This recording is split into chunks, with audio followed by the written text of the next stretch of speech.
আদি সত্যগ্রামে হিরণ্য দাস আর গোবর্ধন দাস, এরা দুই ভাই। যেমন বাবা রাম লক্ষ্মণ ভরত শত্রুঘ্ন, যেমন রামের কথা বলতে গেলে তিন ভাই যোগ হয়ে যায়, মানে রাম একা বললে যেন কেমন, রাম লক্ষ্মণ এই যে দুই ভাই, এক ভাইয়ের কথা বললে আর এক ভাইয়ের এসে যায়। ঠিক এই রকম গোবর্ধন দাস আর হিরণ্য দাস, এদের দুই ভাই এমন একজনই ছিল, মানে একজনের নাম বলে আর একজনের নাম, এরা লাঠালাঠি করার বার ভাই নয়, মানে জায়গা জমি নিয়ে মারামারি করবার ভাই নয়, থানা পুলিশের ভাই নয়, এদের চরিত্রটা আলাদা ছিল। কিন্তু বাবা অতুল সম্পত্তি ছিল, মানে জমিদার, এত বড় জমিদার, সারা দিনে আয় ছিল বাবা 12 লক্ষ স্বর্ণ মুদ্রায়, আর নবাবকে দিত শুধু 8 লক্ষ স্বর্ণ মুদ্রা, নবাবকে দিয়ে দিতে হতো, হ্যাঁ কর দিতে হতো, তার মানে কত বড় জমিদার। কিন্তু বাবা সব ছিল, কিন্তু ওদের পরিবর্তে কে যে রাজত্বটা চালাবে বংশে কেউ ছিল না। কারণ হিরণ্য দাস তো বিয়েই করেনি, গোবর্ধন দাস বিয়ে করেছিল, আর কিন্তু বিয়ে করলে কি হবে, বংশে একটাও ছেলে মেয়ে ছিল না। কিন্তু মায়েরা এক জায়গায় যাবে যদি সন্তান কামনা করতে হয়, এক জায়গায় যাবেন, কোথাও যেতে হবে না যদি আমার কথা কারোর বিশ্বাস হয়, যদি তোমার ভজন ঠিক হয়, চলে যাবে তুমি উত্তরপ্রদেশ রাধা কুণ্ডের তীরে। তবে যেতে হবে নিয়ম সেবার মাসে, দামোদর ব্রতের মাস, আর এই দামোদর ব্রতের মাসে গভীর রাত্রিবেলা রাধা কুণ্ডে স্নান করে নিজে কায় মনোবাক্যে দেহ মন প্রাণটা রাধারানীর চরণে সঁপে দিয়ে আঁচলটা পেতে রাধারানীর কাছে ভিক্ষা চাইবেন, তুমি আমার একটা কৃষ্ণ বলা পাখি দাও, যে পাখি আমার বংশে আমার অবর্তমানে তোমার সেবা করতে পারবে। যদি কেউ এইভাবে মানত করে, আমার বিশ্বাস তার কোল, তার বংশের প্রদীপ অবশ্যই সে পাবেই পাবে। তো রাধা কুণ্ডের তীরে গেল হিরণ্য দাস আর গোবর্ধন দাস, পরিবারকে নিয়ে গেল, আর রাধারানীর কাছে আঁচল পেতে ভিক্ষা চাইল, একটা যেন আমার বংশে পুত্র সন্তান আসে। এসেই গেল শুভ দিন, শুভ ক্ষণ, শুভ লগ্নে আজকে গোবর্ধন দাসের ঔরসে জন্ম নিল, আদি সত্যগ্রামে জন্ম নিল দাস রঘুনাথ, আদি সত্যগ্রামে জন্ম নিল দাস রঘুনাথ, আদি সত্যগ্রামে জন্ম নিল দাস রঘুনাথ, আদি সত্যগ্রামে জন্ম নিল দাস রঘুনাথ। বলি উলুধ্বনি হরি ধ্বনি করিলা ভগবান, উলুধ্বনি হরি ধ্বনি করিলা ভগবান, উলুধ্বনি হরি ধ্বনি করিলা ভগবান, আবার উলুধ্বনি হরি ধ্বনি করিলা ভগবান। আজ জয় দাও জয় দাও জয় দাও জয় দাও জয় দাও জয় দাও, ভক্তের জনম হলো জয় দাও, ভক্তের জনম হলো জয় দাও। বাবা মার কোল আলো করে, জ্যাঠামশাইয়ের কোল আলো করে জন্ম নিল রঘুনাথ দাস। কিন্তু মায়েরা রঘুনাথ দাস ছোট্টবেলা থেকে, জন্ম থেকে বৈরাগ্য ভাব, তার কোনো কিছু খেলা ভালো লাগে না। আমাদের সংসারে ছেলে মেয়েদের বাবা কত কিছু খেলনা, আর বিশেষ করে তো এখন একটাই খেলনা আছে বাবা, মোবাইল। রঘুনাথ দাসে এসব কিছু খেলনা নয়, নয়ন জলে বুক ভাসায় আর কাঁদে বলে দয়াময়। জন্ম থেকে মনে মনে ভাব তার কৃষ্ণ পাবো কোথায় গেলে। সব সময় ছেলেটা কোনো হাসি নেই মুখে, সর্বনা নয়ন দুটো ছলো ছলো ভাব। বাবা জ্যাঠা মা জমিদার বাড়িতে প্রজারা সবাই যেন চিন্তায় পড়ে গেল, এখন ছেলেটার কোনো ভূতে টুতে ধরলো না তো, ছেলে সব সময় চোখে জল, ছেলে হাসে না। হ্যাঁ গো, এ জল তো বাহ্যিক জগতের কোনো মায়ার জল নয়, যে ছেলের খিদে পেয়েছে, শরীরে কোনো কষ্ট, তার জন্য কান্না রঘুনাথের একটাই ভাব, আমি কোথায় গেলে তারে পাবো, আমি কোথায় গেলে তার দর্শন পাবো। অন্নপ্রাশন হলো, ওই ছেলেটা ছোট্টবেলা থেকে ভগবানের মূর্তি নিয়ে খেলা করে। ধীরে ধীরে রঘুনাথ বড় হলো। বাবা মা চিন্তা করলো রঘুনাথকে পাঠশালায় দিতে হবে। এখনকার সমাজে যে নিয়ম, তখনকার সমাজে ওই রকম নিয়ম নয়। এখন তো আমরা ঘরে থেকে বাবা পড়াশোনা করি, স্কুলে যাই, কিন্তু রঘুনাথের বাবা জমিদার তো, যেমন প্রহ্লাদকে ধ্রুবকে পাঠশালায় ভর্তি করেছিল, গুরু পাঠে পাঠিয়েছিল, আর লেখাপড়া শেষ করে তবে বাড়িতে আসতে পারবে, তার আগে নয়। আর রঘুনাথকে নিয়ে গেল গোবর্ধন দাস আর হিরণ্য দাস। ওদের বাড়ির কুল পুরোহিত ছিল, যার নাম বলদেব আচার্য। আর বলদেব আচার্যের কাছে তখন রঘুনাথের বয়স দাঁড়িয়ে গেল 5 বছর।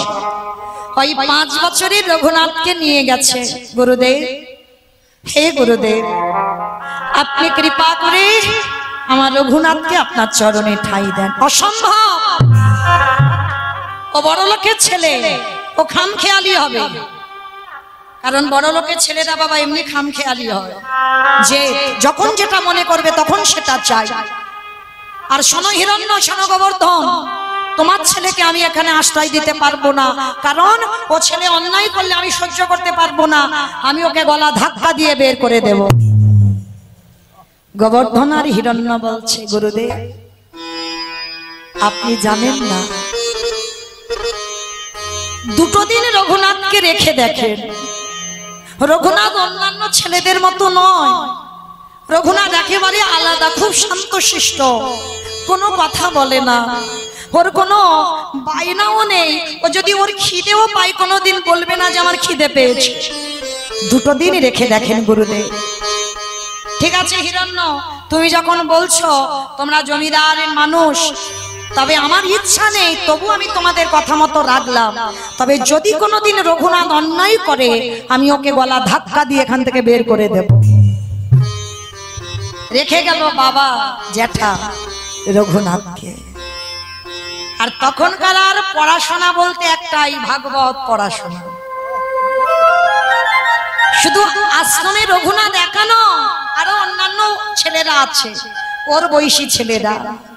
তা গুরুদেব ভাগবত পাঠে বসেছে, সমস্ত পড়ুয়াদের ডেকেছে, সবাই এসে বসেছে।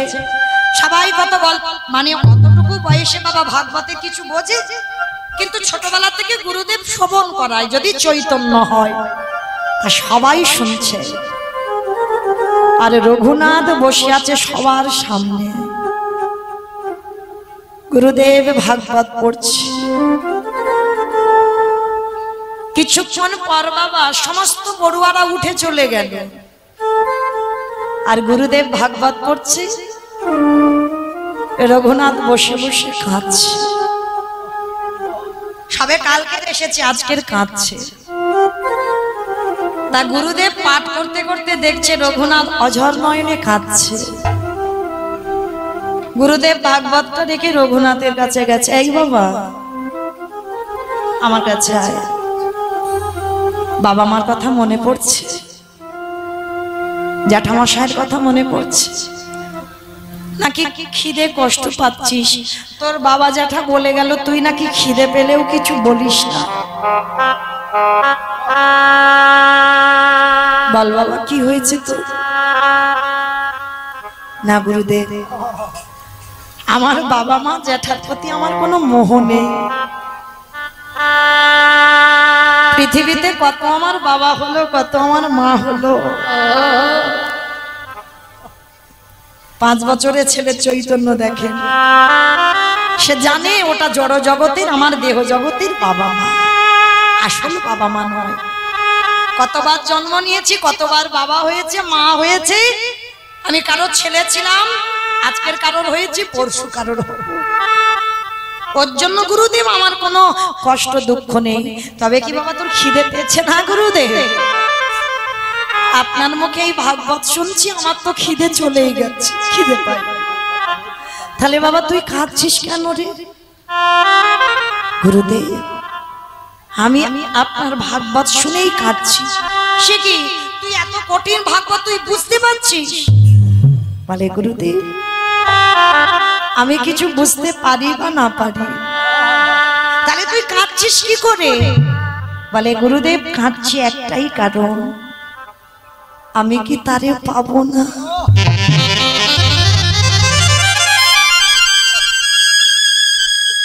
বলো না গুরুদেব আমি কি তারে পাবো না। কার কথা বলছিস? আরে রঘুনাথ তুই কার কথা, কাকে পাবার কথা বলছিস? গুরুদেব আমি কৃষ্ণ পেতে চাই। আমি ছোটবেলা থেকে আমার হৃদয়ে একটাই আকুলি, একটাই ব্যাকুলতা, আমি কি কোনোদিন কৃষ্ণ পাবো না? তুমি বলে না আমি কোথায় গেলে কৃষ্ণ, আমি কোথায়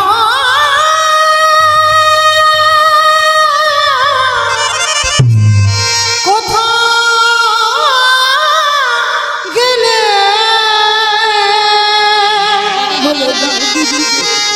আমার কৃষ্ণ দ্বারা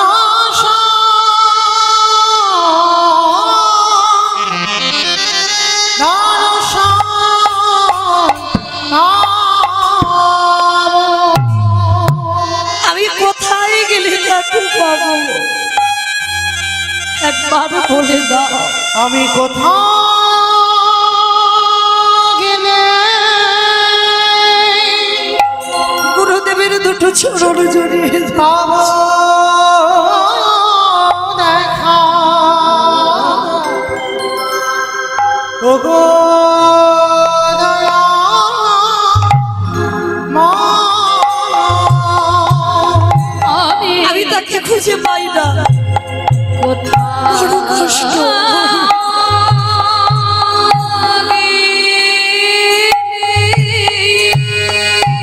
একবার বলে দাও গুরুদেব আমি কোথায় পাবো আমার কৃষ্ণকে?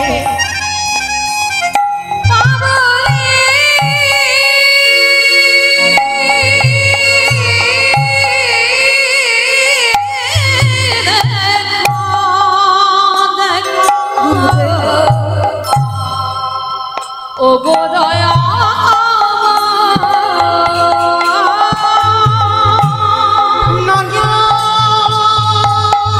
জানে না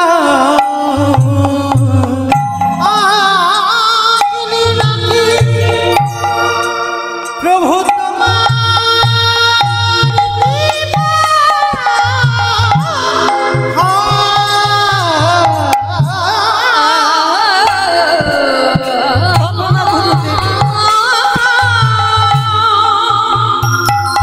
আমি এত কাঁদি সে কি শুনতে পাই না? আমি তাকে পাবো।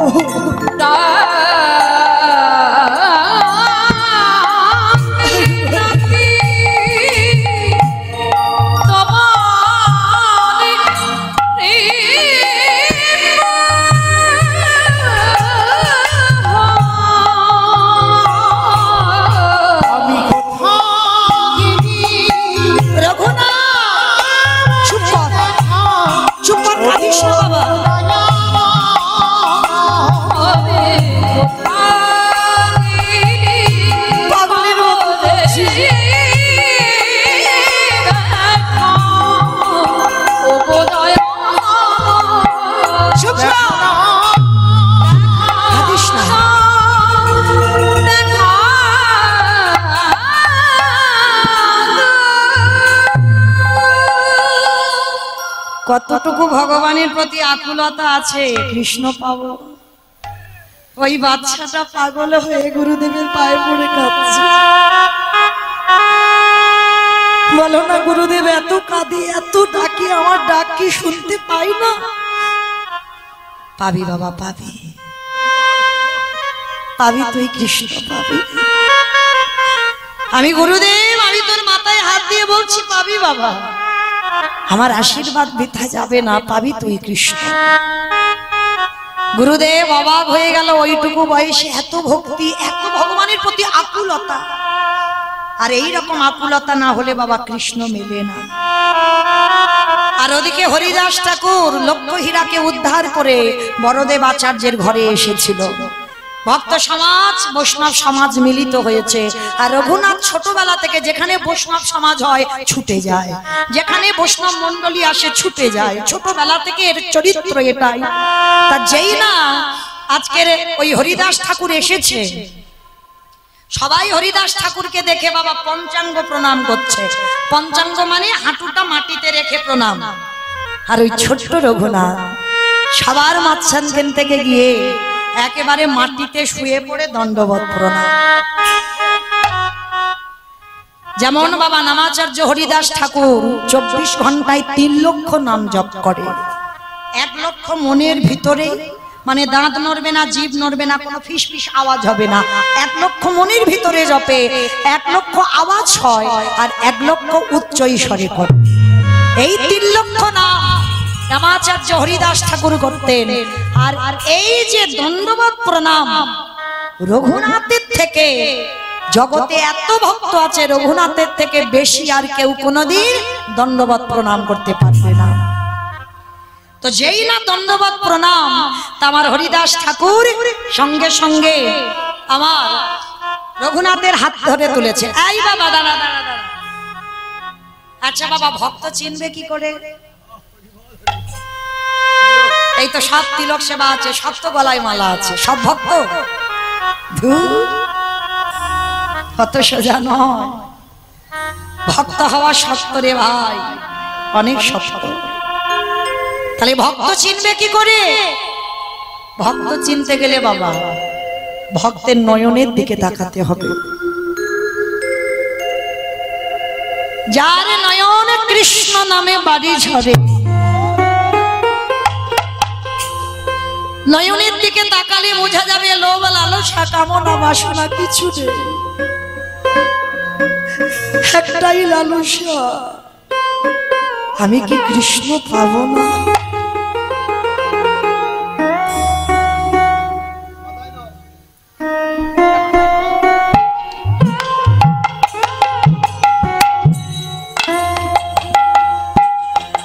একটু উলুধ্বনি করে।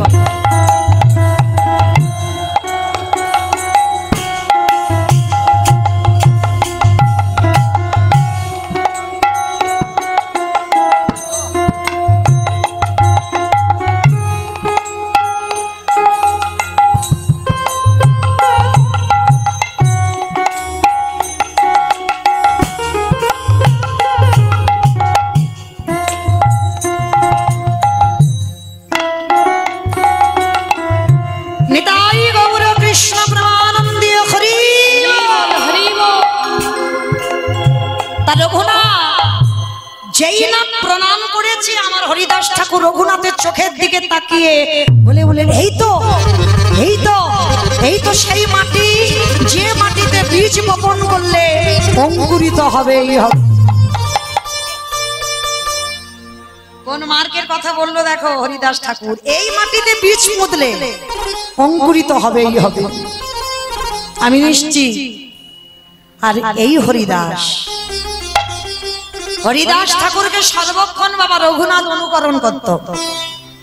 জমিদারের ছেলে হয়ে পরনে রাজ পোশাক নয়, পরনে একটা বহির্বাস একটা অন্তর্বাস, রঘুনাথের পোশাক।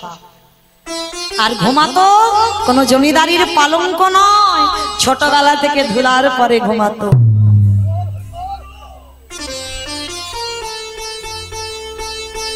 ভজন জগতে নামলে রাজ পালঙ্ক,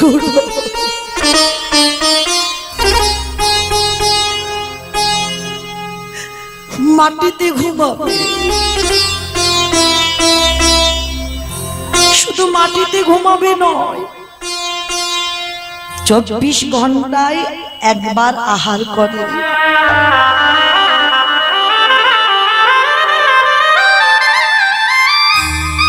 মনে রেখো মা, প্রথমেই বলেছি রঘুনাথের চরিত্র শুনলেই বুঝতে পারবে কৃষ্ণ ভজন কি করে করতে হয়। ভজনে নামলে বেশি আহার নয়, সকালবেলা খাবে, 9টার সময় খাবে, দুপুরবেলা খাবে, বিকালে খাবে, সন্ধ্যে খাবে, রাতে খাবে। ভক্তি জগতে নয়।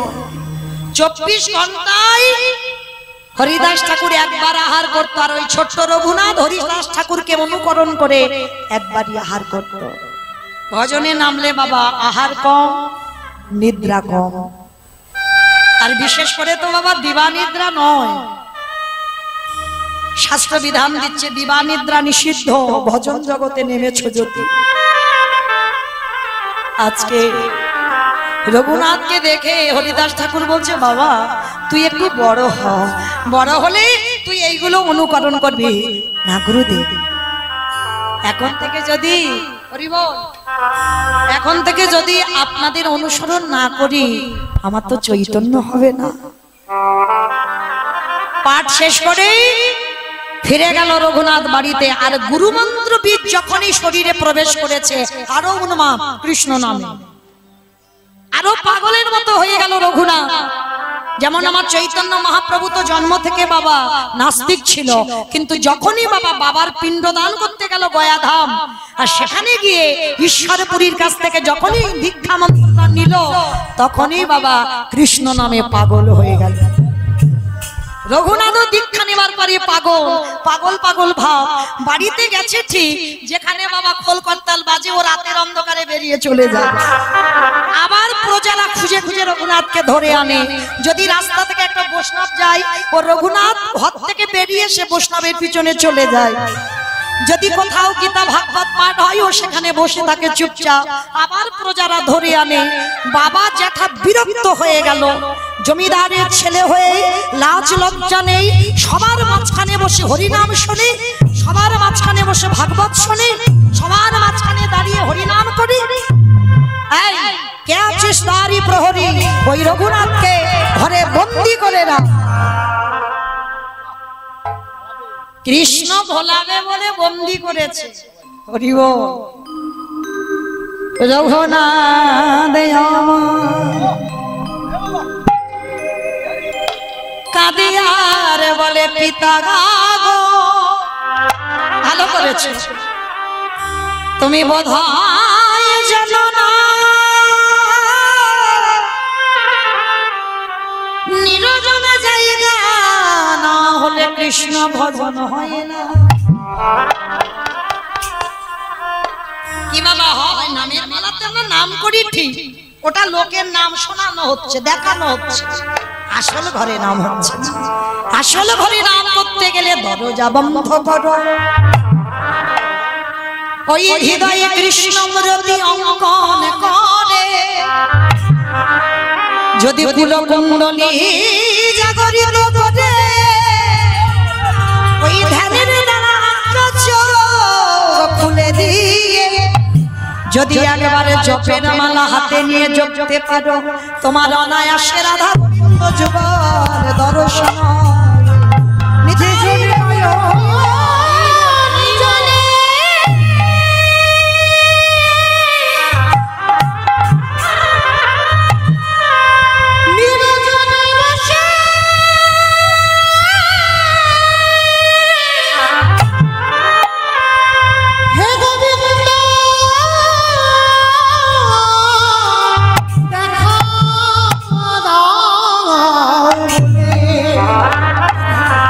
একেবারে ডাকার মতো ডাকিতে পারি আমার ভগবান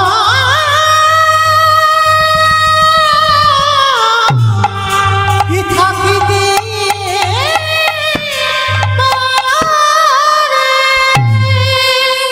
রঘুনাথ বলে উঠলেন ঠিক করেছো জেঠু, তুমি এই যে আমার ঘরের শিকল দিয়ে বেঁধে রাখলে না, এতে আমার ভজনটা ঠিক হবে, কোনো দুঃখ নেই, ভালো করেছো।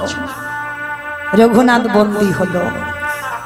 1 সপ্তাহ হয়ে গেল, প্রজারা যা খেতে দেয় রঘুনাথ খায় না। হিরণ্য খবর পেয়েছে, গোবর্ধন খবর পেয়েছে, বাবা জ্যাঠা ছুটে এসেছে। রঘুনাথ শুনলাম তুমি নাকি খাওয়া দাওয়া করছো না। কঙ্কাল সার দেহ হয়ে গেছে রঘুনাথের। কি গো, কৃষ্ণ ভক্ত হলে কি মোটা সোটা হবে? ভালো মন্দ খাবে, খেয়ে খেয়ে মোটা হবে না। দেখেছেন সৌর গোস্বামীর ওদের ছবিগুলো দর্শন করেছেন? দেহের হাড়গুলো গোনা যাবে। ভজন অত সোজা নয়। হরিদাস ঠাকুরের সমাধি যখন দিতে গেল মহাপ্রভু জগন্নাথ ধাম লীলা চলে, দেহের হাড়গুলো বড়ছিল শুধু। 24 ঘন্টায় 3 লক্ষ নাম মানে মুখের কথা নয়। তা সেই কঙ্কালে দেহটা ছিল শুধু। রঘুনাথ অনাহারে 1 সপ্তাহ, একদিন না খেলে কত কষ্ট হয়। 1 সপ্তাহ কিছু খাইনি, শুধু বসে বসে আমি কি তারে পাবো না, শুধু পাগল পাগল ভাব। কৃষ্ণ ভক্তরা তো পাগলই হয় গো, উন্মাদের মতো দেখতে হয়। তাই হিরণ্য এসে বললেন, রঘুনাথ কি করেছো তুমি চেহারাটা জমিদারের বাড়ির ছেলে হয়ে? আচ্ছা ঠিক আছে রঘুনাথ, তোমার এই কষ্ট আমি সহ্য করতে পারছি না। রঘুনাথ বলতো বাবা কি চাস আমার কাছে? দেবে দেবে জেঠু, আমি যা চাইবো তোমার কাছে দেবো বাবা, দেবো, কিন্তু তোর এই কষ্ট আমি দেখতে পাচ্ছি না। বল বাবা, বল কি চাস? দেবো, আমি কথা দিলাম, তুই একবার বল। ওই রকম করে নয়, ত্রিসত্য করো জেঠু, যা চাইবো দেবে। ঠিক আছে রে বাবা, ত্রিসত্য করলাম, বল কি চাস? তুমি কিন্তু আমার কাছে প্রতিশ্রুতি দিয়েছো দেবে, তাহলে দাও। পাগলের মতো ভাবতো, তাহলে দাও জেঠু। কৃষ্ণ এনে দাও,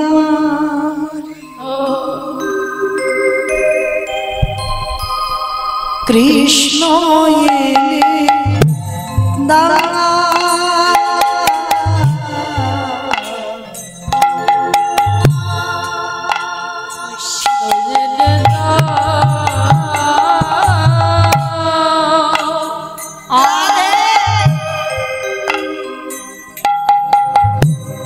কৃষ্ণ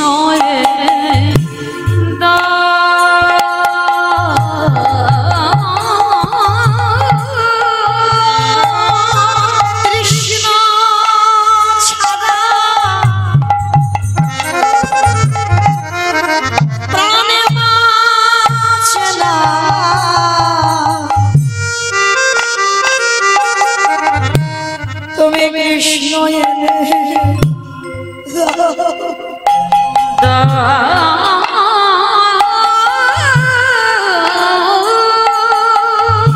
ভালো যদি বাঁচতে হয় এইরকম ভগবানকে ভালোবাসো। কৃষ্ণ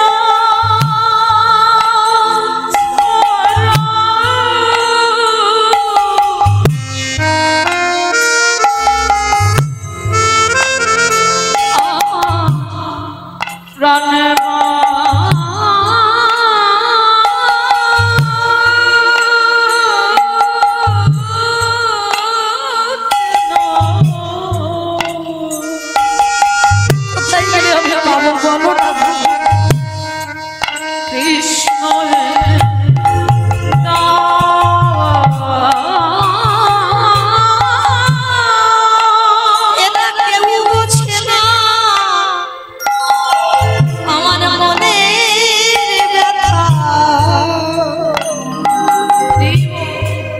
আমি বলবো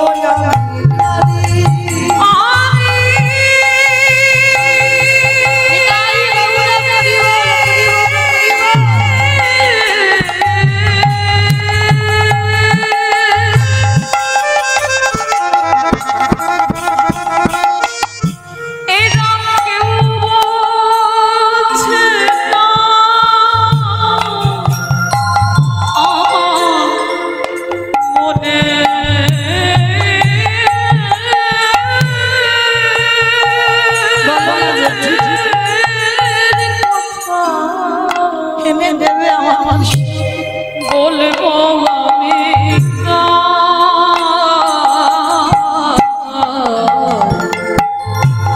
কৃষ্ণ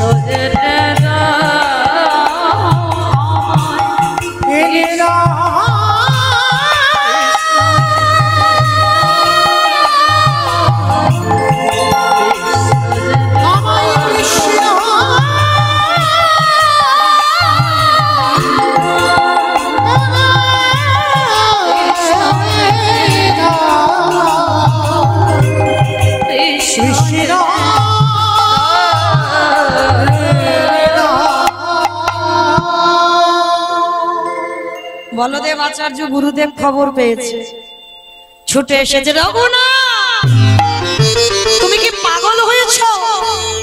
খাওয়া দাওয়া বন্ধ করে কৃষ্ণ কৃষ্ণ বলে কেন কাঁদছ? বন্ধ করো তোমার এই কৃষ্ণ নামের ভূত। কৃষ্ণ বলে কাঁদলে তুমি পাবে না কৃষ্ণ। না গুরুদেব, আমার কথা আমি যদি কৃষ্ণ না পাই, আমি এই দেখে প্রাণ রাখবো। রঘুনাথ শোন বাবা, সেই কৃষ্ণ তো কলিযুগে গৌর হয়ে এসেছে। রাধা কৃষ্ণ এক আত্মা দুই দেহ ধরি, অনন্য বিলাস রস আস্বাদন করি। এই দুই ভাবে চৈতন্য গোসাই, ভাব রস আস্বাদিতে দোহে এ কোঠায়। সেই রাধা কৃষ্ণ দুতনু এক হয়ে গৌর হয়েছে। তুই গৌর বলে কাঁদ। গুরুদেব গৌর বলে কাঁদবো, গৌর আছে কোথায়? বলে কেন? নবদ্বীপের মাটিতে। যাবি? যাবো, চলো গুরুদেব। গুরুদেব বাবা জ্যাঠা সঙ্গে নিয়ে গেল নবদ্বীপে গৌর দর্শনে। আর গিয়ে বাবা সেখানে শুনলো আমার মহাপ্রভু 24 বছর বয়সে সন্ন্যাস নিয়েছে। দর্শন হলো না, কিন্তু কিছুদিন পর সংবাদ পাওয়া গেল শান্তিপুরে অদ্বৈত আচার্যের ঘরে আমার প্রভু এসেছিল। আর যখনই গোবর্ধন আর হিরণ্য খবর পেয়েছে, সঙ্গে সঙ্গে ওই ছেলে রঘুনাথকে সঙ্গে নিয়ে গিয়ে দাঁড়িয়েছিল আমার মহাপ্রভুর চরণে। আর সবাই গিয়ে ওই পঞ্চাঙ্গ প্রণাম, ছোট্ট রঘুনাথ একেবারে মহাপ্রভুকে দেখে দণ্ডবত প্রণাম, শুয়ে পড়ে প্রণাম। আর যেই না প্রণামটা করেছে, সঙ্গে সঙ্গে হাতটা ধরে আমার নিতাই চাঁদকে, দাদা ও দাদা একটা কাজ করো, তুমি আমার যে থালাতে প্রসাদী আমি পেয়েছি, ওই প্রসাদী একটু রঘুনাথকে দাও। কৃপা হয়ে গেল। প্রথম দর্শনে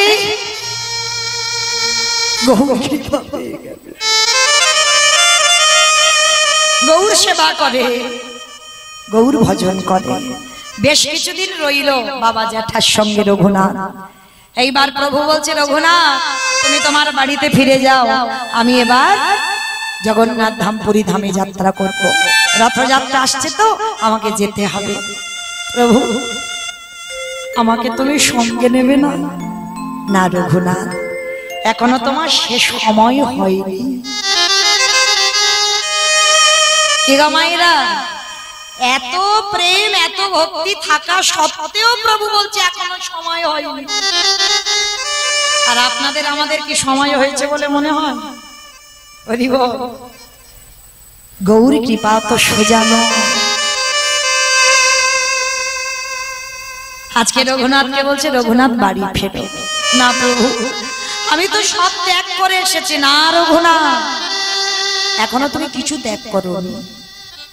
বৈরাগ্য ধারণ করতে গেলে তুমি মর্কট বৈরাগ্য ধারণ করো না। মর্কট বৈরাগ্য মানে বিষয়ে থেকে, বিষয়ে আসক্তি থেকে যে তুমি ভগবানের ভজন করবে, হবে না। অত সোজা নয়। বিষয়ে অনাসক্তি দেখাও।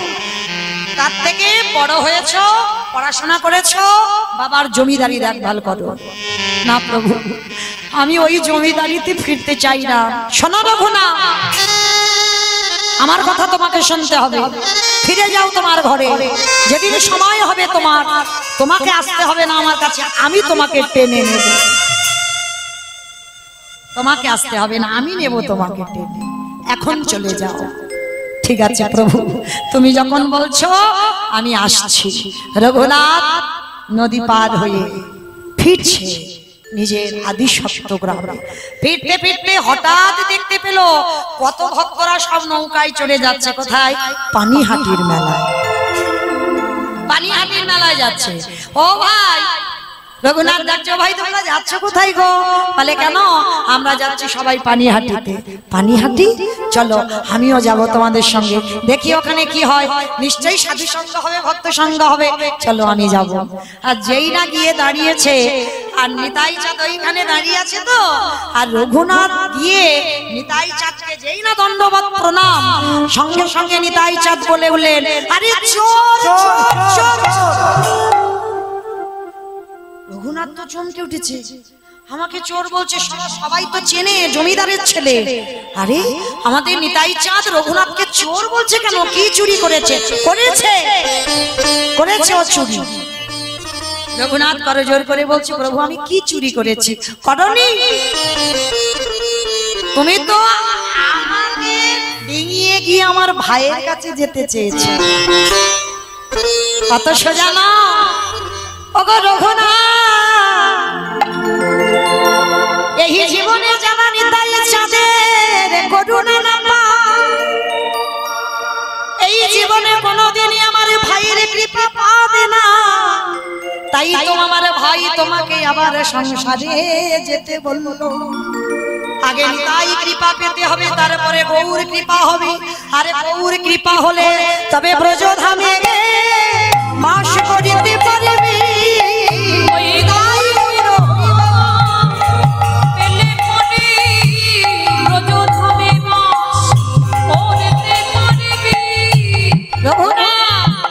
তুমি ঘোর অন্যায় করেছো, তাই অন্যায়ের জন্য তোমাকে শাস্তি নিতে হবে। রঘুনাথ মাথা নিচু করে বললেন, প্রভু বলো আমার কি শাস্তি দেওয়া হবে? তোমাকে দণ্ড দেওয়া হবে। কি দণ্ড? না এই পানিহাটির মেলাতে যত যত ভক্ত আছে, তুমি তো জমিদারের ছেলে, অভাব কিছু নেই, সবাইকে চিরা দধি তোমাকে খাওয়াতে হবে। চিরা দধি বাবা, যারা পানিহাটির মেলাতে গেছেন দর্শন করেছেন, সেখানে ভক্তদের বাবা যেন অন্নকূট হয়। যেমন গিরি গোবর্ধন পূজা যখন হয়েছিল অন্নকূট হয়েছিল, ওই রকম রঘুনাথ জমিদারিতে খবর দিল, বাবা জ্যাঠা মানে এদের তো অর্থের অভাব নেই, মানে যত যত দোকানে চিড়ে দই মিষ্টি চিনি ছিল সব দোকান থেকে এনেছে, বাবা যেন অন্নের কূট হচ্ছে। মানে চিড়ের বাবা যেন পাহাড় বসেছে, দধির পাহাড় বসেছে। মানে এত এত ভক্তরা সবাই বাবা জলে নেমে পর্যন্ত প্রসাদ পাচ্ছে। আর এই জায়গাটাকে বলা হয়, এই যে রঘুনাথকে দণ্ড দেওয়া হলো বলে এটাকে আবার একটা নাম দেওয়া হয়েছে দণ্ড মহোৎসব। দণ্ড মহোৎসব। তো এইবার রঘুনাথ সংসারে ফিরলো। সংসারে ফিরে এইবার বাবা যেটা মনে মনে করছে, দাঁড়াও, ছেলের মাথা থেকে কৃষ্ণ ভূতটা নামাতে হবে। কি করে নামাবো? কাঁধে একটা জল চাপাতে হবে। ও মায়েরা, জল চাপানো মানে বোঝো তো? এটা আমার কথা নয়, আগেকার দিনে ঠাকুমাদের কথা। এই যেমন গরুর কাঁধে জল চাপিয়ে দিলে ছটফট করতে পারে না, ঠিক ছেলেরা যখন উৎপাত করে বলে কাঁধে জল চাপাও, মানে ওকে বিয়ে দাও। আর বিয়ে দিলে দেখবে ও বেটার মাথা থেকে ওই কৃষ্ণ ভূতটা নেমে যাবে। দেখাশোনা করা হলো, আর দেখে দেখে এমন একটা মেয়ে হলো যার নাম হচ্ছে রত্নাবতী। শুভ দিন শুভ কোণে রত্নাবতীর সঙ্গে বিয়ের আয়োজন হলো। আর বিবাহের পরের দিন হচ্ছে কাল রাত্রি, তারপরের দিন হচ্ছে ফুলসজ্জার রাত। কি গো, ফুলসজ্জার রাতে বাবা স্ত্রী কান্নাকাটি করে। এ জায়গায় উল্টে গেছে, রঘুনাথ বসে বসে কাঁদছে ঘরে। স্ত্রী গিয়ে জিজ্ঞাসা করছে, হ্যাঁ গো কাঁদছো কেন? তোমার কি আমার পছন্দ নয়? বলো। বলে, সে কি গো, তুমি তো স্বর্গের অপ্সরার মতো দেখতে, পছন্দ হবে না কেন? কিন্তু তুমি কি জানো আমার বাবা মা তোমার সঙ্গে কেন আমার বিয়ে দিয়েছে? রত্নাবতী বলছে, খুব জানি, তোমাকে একজনকে ভোলাবার জন্য। বলে, সেটা কি জানো? বলে, না সেটা জানি না। বাবা বলল, তুমি নাকি একজনকে খুব ভালোবাসো, তাকে ভোলাতে হবে আমার, ওই জন্য বিয়ে দিয়েছে। রত্নাবতী পারবে না, এই জীবনে আমার দেহে প্রাণ থাকতে তাকে তুমি ভোলাতে পারবে? স্বামী, যার জন্য তুমি এত কষ্ট পাও, যার জন্য তুমি আজকের আমাদের বাসর ঘরেও কাঁদছো, বলো না সে কে? পারবে? পারবে? তার কাছে আমার পাঠাতে পারবে? তাকে আমার কাছে এনে দিতে পারবো? পারবো স্বামী। আমি তোমার স্ত্রী নয়, আমি তোমার বউ নয়, আমি তোমার সহধর্মিণী। তোমার ধর্মের কাজে আমি সাহায্য করব। আমার মনে ইচ্ছা তুমি ভজন করবে, আমি পাশে বসে চন্দন ঘষে দেব, তুলসী চয়ন করব। তো সেটা তো আমার আর হলো না। আমি কথা দিলাম এই ফুলসজ্জার ঘরে আমি তোমাকে তার কাছে পাঠাবো। বলো সে কে, কাকে তুমি এত ভালোবাসো, যার জন্য খাও না, ঘুমাও না, শুধু কাঁদো? বেশ রাধাবতী, কই তোমার হাতটা আমার মাথায় দিয়ে পরশ করে বলো তো আজকে আমি যা চাইবো তুমি দেবে? কথা দিলাম স্বামী, তুমি আমার কাছ থেকে যা চাইবে, যদি আমার প্রাণও চাও আমি হাসতে হাসতে তোমার মতো স্বামীর চরণে আমার প্রাণও দিতে পারি। রত্নাবতী, 3 দিনের দেখাই তুমি আমায় এত ভক্তি শ্রদ্ধা করো। বেশ তাহলে দাও, যার জন্য আমার মন এত আকুলি, যার জন্য আমি এত কাঁদি, যার জন্য আমার বাবা মা তোমার সঙ্গে বিয়ে দিয়েছে, আমি তোমার সঙ্গে সংসার করতে পারি না। রত্নাবতী,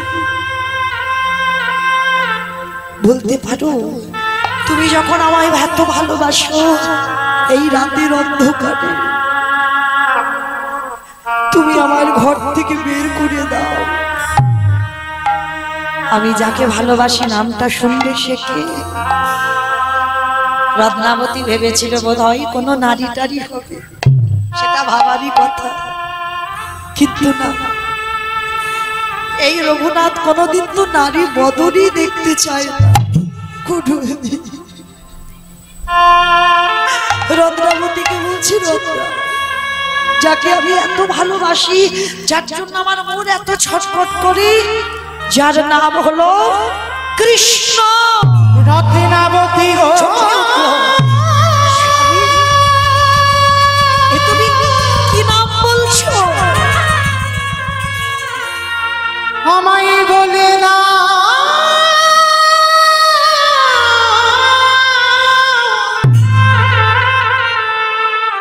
আমি কোথায় গেলে, কোথাও গেলে কৃষ্ণ দর্শন পাব। স্বামী, এক কাজ করো, এখন তো বাবা মা সব প্রজারা ঘুমাচ্ছে, নাও এই রাতের অন্ধকারে পিছনের দরজা খুলে দিচ্ছি, তুমি চলে যাও তোমার কৃষ্ণের কাছে। রাধাবতী, তুমি ভেবে বলছো তো সারা জীবনে আর তুমি আর আমি এক হব না? কোনদিন তোমার সঙ্গে আমার আর দেখা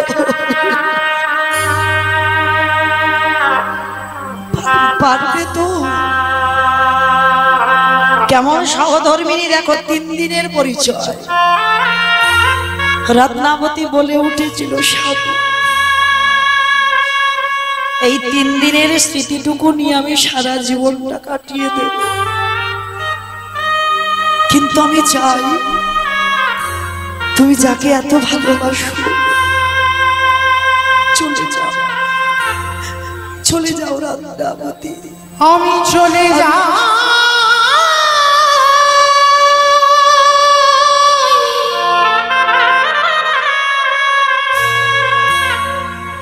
ও গো রত্না,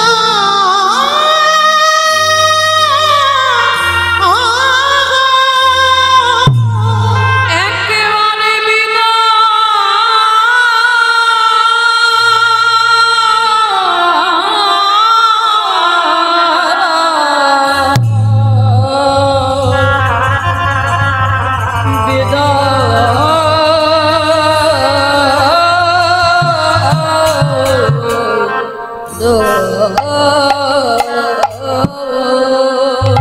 শেষ বেলার মতো রত্নাবতী বললেন, স্বামী একবার তুমি দাঁড়া, শেষ বেলার মতো স্বামীর চরণে প্রণাম, আশীর্বাদ করে যাও। তুমি কৃষ্ণ পাবে, আর যদি পেয়ে যাও এই দাসীর নামটা একবার তার চরণে আমার জীবন নদী নাইয়া হাসি রত্নাবতী আসি আমারে ভবের খেলা সঙ্গ হরি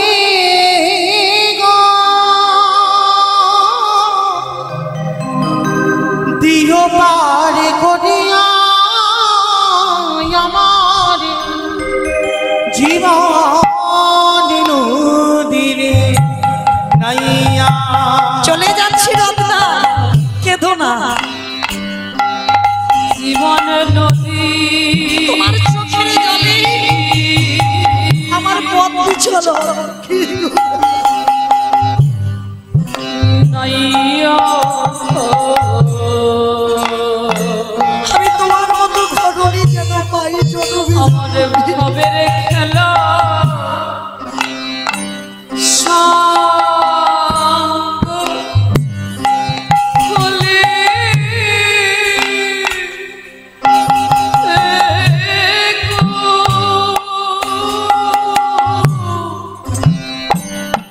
দিও পার করিয়া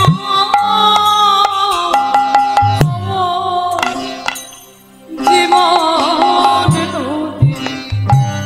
নাইয়া।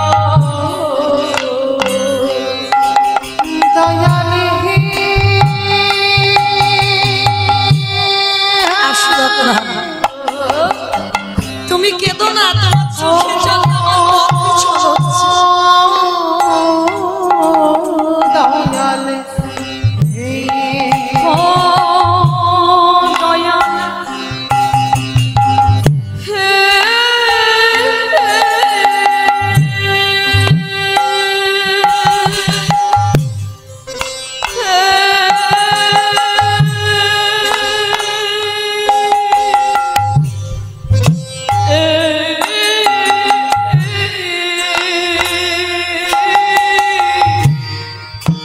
ওরে ও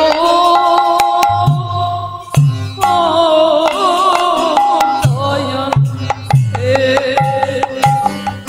এই কামনা বাসনা আর আমার কোনো বাসনা নেই, আর আমার কোনো কামনা বাসনা নেই। বুঝি বেঁধেছিলাম আশা কামনা বাসনা পথে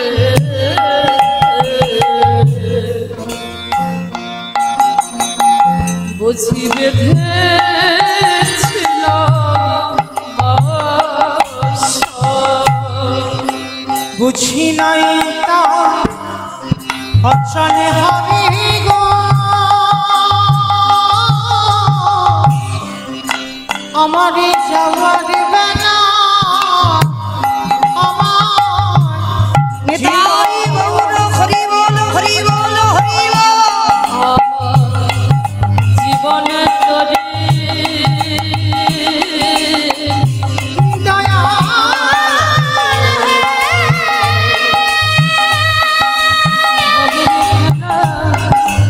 সঙ্গ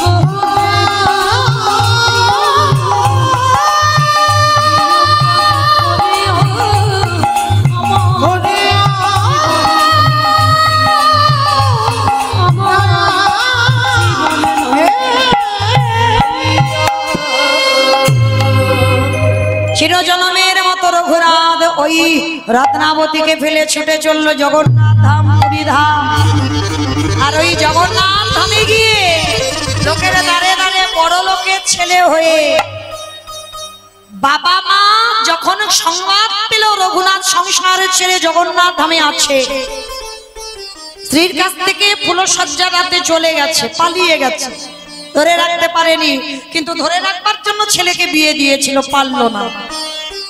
এইবার বাবা জ্যাঠা অর্থ অন্ন বস্ত্র পাঠায়, আর সেগুলো রঘুনাথ পুরী ধামে দান করে।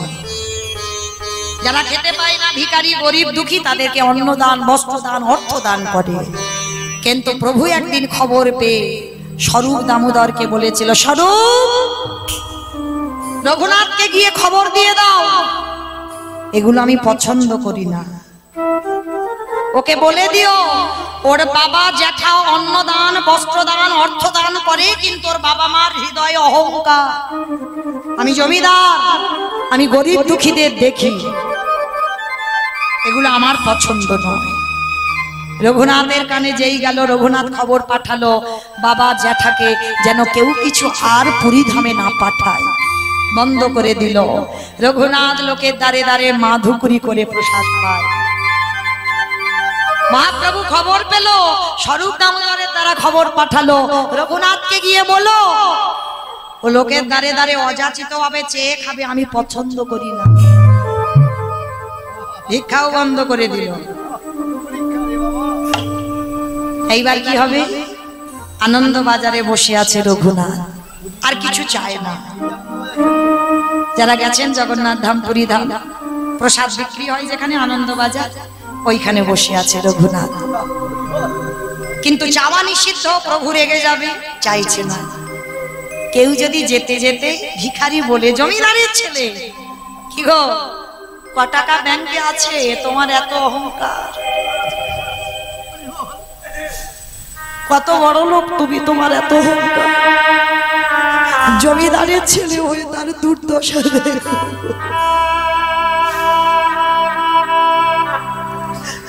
যারাই ভক্ত হয়েছে সবকিছু ত্যাগ করে দিয়ে পথের ভিখারি হয়েছে। রঘুনাথ বসে আছে, আর যেগুলো বিক্রি হচ্ছে না ভিখারি মনে করে, একটা তো বহির্বাস আর অন্তর্বাস পড়ে আছে, ভিখারি মনে করে দুটি করে খেতে দিয়ে যাচ্ছে, সেইটুকু রঘুনাথ খাচ্ছে। মহাপ্রভু স্বরূপের দ্বারা আবার খবর পাঠালো, স্বরূপ, রঘুনাথকে খবর দিও, ওই যে আনন্দ বাজারে বসে ভালো ভালো প্রসাদ পায়, ওগুলো আমার পছন্দ নয়। কি গো, অত সোজা নয়, ঘষে মেজে দেখবে না তুই আমার কি আমার নয়। দেখিও কি করে, এটাও কেড়ে নিল, তাহলে খাবে কি ছেলেটা? ভিক্ষা নিষেধ, কারোর কাছে চাওয়া যাবে না, আবার কেউ দিলেও খাওয়া যাবে না, তাহলে কি করবে? ওই যে জগন্নাথের রান্নাঘর আছে, ওই রান্নাঘরের পাশে দেখবে নালা আছে না, বসে বসে রঘুনাথ কাঁদে। খাওয়া তো যাবে না কারোর কাছ থেকে কিছু চেয়ে, কিন্তু কতদিন থাকবে না খেয়ে? আর কৃষ্ণ ভজনও তো হবে না যদি একটু না খাই। হঠাৎ দেখে রঘুনাথ ওই নালা দিয়ে জগন্নাথের পচা গলা পোকা হয়ে গেছে, সেই প্রসাদ ভেসে যায়। খিদের জ্বালায় রঘুনাথ ওই পচা গলা প্রসাদ তুলে, প্রভু আর যে পাচ্ছি না সহ্য করতে, বড্ড খিদে,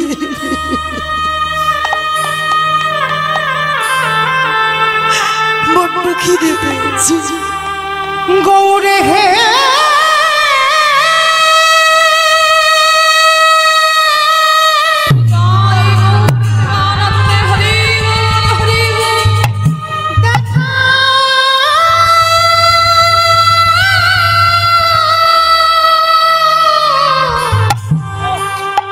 দেখা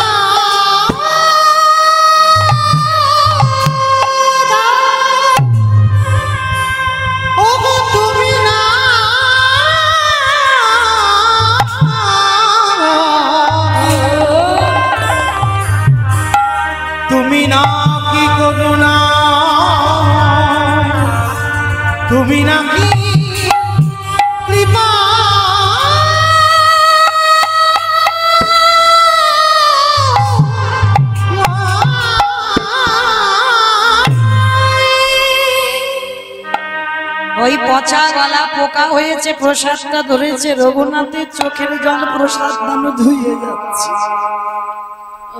প্রভু অন্ন খিদে পেয়েছে, আর পাচ্ছি না। এইবার রঘুনাথ ওই পচা গলা প্রসাদটা সবে মুখে দিতে যাবে, আর গৌরহরি পিছন থেকে এসে রঘুনাথের হাতটাকে চেপে ধরেছে। রঘু কে? পিছনে তাকিয়ে দেখলো প্রভু দাঁড়িয়ে। গৌরহরি, তুমি এসেছো, তুমি এসেছো প্রভু। আমি যে বড় কাঙাল, এতদিন ধরে বসে আছি, তুমি কোনোদিন আমার সঙ্গে দেখা করো, আর আমি যখনই তোমাকে দেখতে যাই তুমি লুকিয়ে পড়ো। কেন জানি না, আর আজকের আমার হাত ধরলে কেন? এটাও বুঝি আমায় খেতে দেবে না? না রে না। ওরে রঘুনাথ, ওরে দে দে তোর প্রসাদ আমায় দে। নিতাই গৌর হরি বল, হরি বল, হরি বল, হরি বল। হরি রঘুনাথ,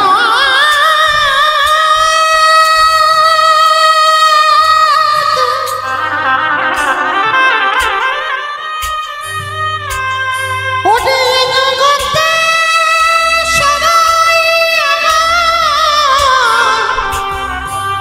ভালোবাসে বটে, কিন্তু তোর মতো করে এমন নয়নের জানে, এমন নয়ন জানে। নিতাই গৌর প্রেমানন্দে হা গৌরী বলি, হা গৌরী বলি, যেমনই কোটি আমায় কেউ না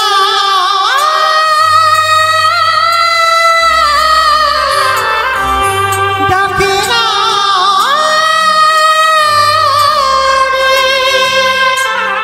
আমি ভক্তের প্রসাদে বড়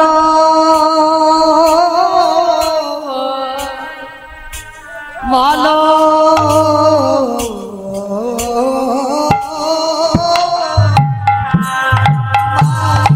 আমি ভক্তের প্রসাদে বড়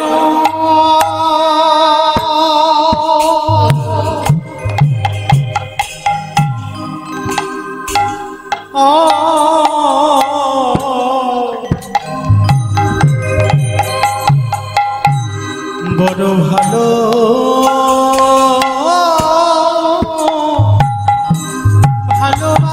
ভালোবাসি।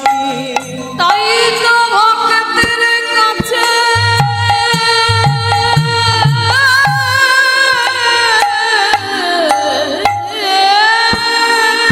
হরি বল, হরি বল, হরি বল। ছুটে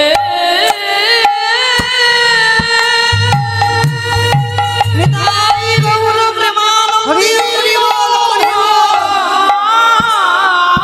আসি।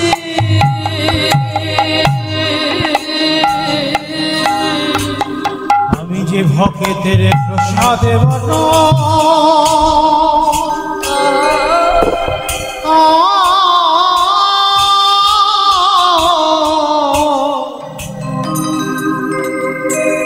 বড় ভালো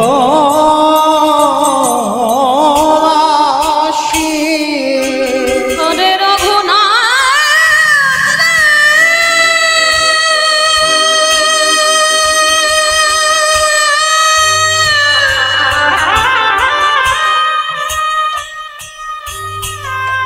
আমি যে ভগবান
ভক্ত বড়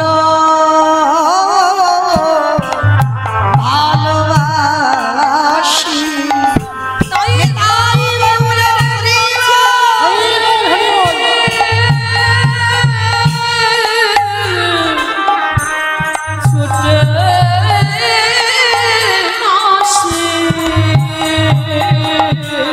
আমি হকে তো বড় ভালো বাসি। ওরে দে দে রঘুনাথ তোর ওই প্রসাদ দে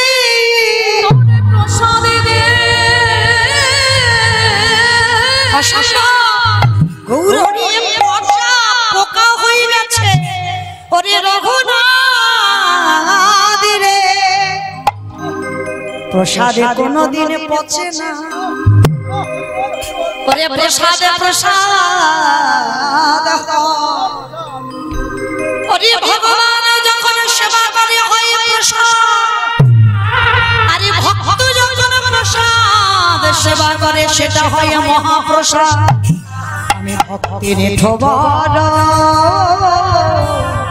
ভালোবাসি তাই গৌর করি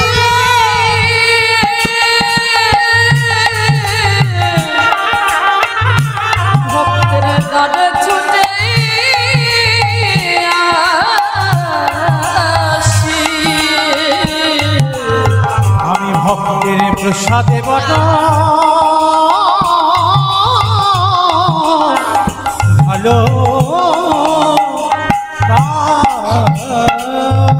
প্রভু আমার আগেবারে রঘুনাথের বদনে দেয়, আরে রঘুনাথের বদনে থেকে মহাপ্রসাদ নিজে প্রসাদে পাই।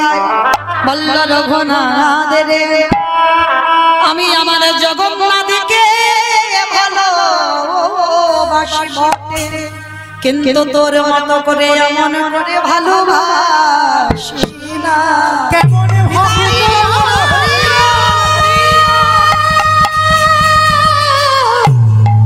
কেমন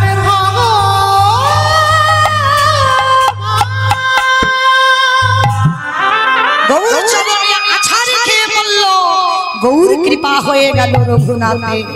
কি চাস রঘুনাথ? প্রভু আমি বৃন্দাবনে রাধা কুণ্ডের তীরে রাধারানীর চরণ ভজতে চাই। বেশ চলে যা বাবা তুই রাধা কুণ্ডের তীরে।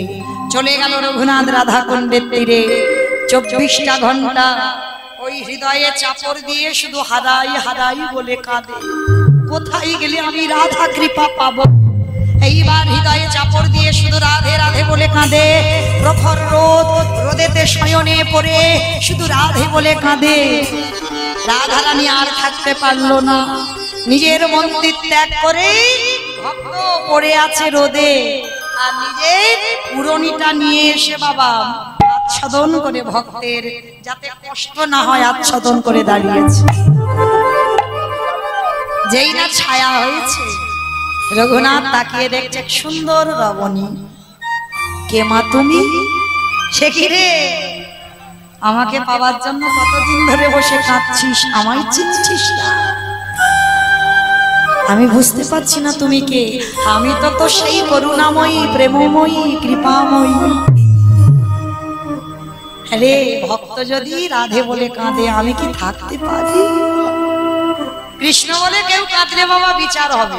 চিত্রগুপ্ত বিচিত্রগুপ্তকে খাতা দেখতে বলবে ভক্ত কি করেছে দেখতো। কিন্তু রাধে বলে যদি কেউ কাঁদে ওর কোনো বিচার হয় না। যত পাপ করো না কেন সব অপরাধ ক্ষমা যদি রাধা চরণের দাস হও। রাধা বলে যদি কেউ কাঁদতে পারো। জানো বৃন্দাবনে এত হনুমানের উৎপাত। একটা হনুমান ফসল নষ্ট করে দিচ্ছি, একটা বড়লোক মানুষ তা সেই হনুমানটা বন্দি করে রেখেছে। আর হনুমানটাকে অন্যান্য হনুমান ছাড়াবার চেষ্টা করছে কিন্তু পাচ্ছে না, তো দড়ি দিয়ে বেঁধে রেখেছে ঘরে। আর হনুমানটা এত বুদ্ধিমান, ঘরে বসে হারাই হারাই বলে খাচ্ছে। বর্ষানায় আছে রাধারানী আর বৃন্দাবনে বসে হনুমানটা কাঁদছে, বানরটা কাঁদছে। আর রাধারানী বর্ষণায় বসে বসে ললিতাকে বলছে, ললিতা দেখ তো কে আমায় রাধে রাধে বলে কাঁদে। ললিতা এসে খবর নিয়ে গেল, কেউ কাঁদছে না, একটা হনুমানকে বেঁধে রেখেছে, সেই ব্যাটা কাঁদছে। রাধারানীর কাছে গিয়ে খবর দিল, রাধে তোর চিন্তার কারণ নেই, ও কোনো অন্য কেউ নয়, মানুষ টানুষ নয়, ও একটা হনুমান। রাধারানী হেসে উঠল, রে হনুমান হোক আর যেই হোক, রাধে বলে কেঁদেছে। এই জগতে যে একবার হারাই হারাই বলে, আমি রাধারানী করুণাময়ী প্রেমময়ী হই হই, আমি কি আর থাকতে পারি? আমি মন্দিরে যেখানে থাকি না কেন, আমি তৎক্ষণাৎ সেই ভক্তের সামনে হাজির হয়ে যাই। ওরে ললিতা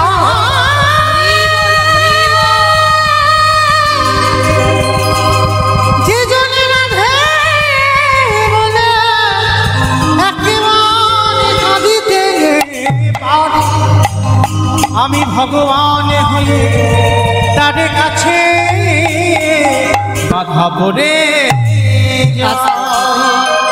আজকে রঘুনাথ বলছে, তুমি যদি আমার সেই প্রেমময়ী হও, তাহলে তুমি একা কেন? আমি তো একা দেখতে চাই না, আমরা যুগল দেখতে চাই। এসো তুমি আমার সামনে। রাধা কুণ্ডের তীরে ওই দামোদর নিয়ম সেবানো আসে, হারাধে হারাধে বলে কেঁদে রাধা গোবিন্দকে যুগলে ডেকে আনলো। এইবার ওই রাধা কুণ্ডের তীরে রঘুনাথ সাক্ষাতে রাধা গোবিন্দ কৃপা পেল। তাহলে নিতাই চাঁদের করুণা হলো, গৌর কৃপা হলো, গৌর কৃপা হতে ব্রজে বাস হলো, সেই ব্রজে গিয়ে রাধা গোবিন্দের যুগল দর্শন। শ্যামের বামে শ্যামের বামে শ্যামের বামে দাদা গেল নবীন কিশোরী গো, শ্যামের বামে দাদা এলো নবীন কিশোরী, বামে দাঁড়াইল নবীন কিশোরী গো, ওই শ্যামের বামে দাদা এলো নবীন কিশোরী, রবি শাখায়ালি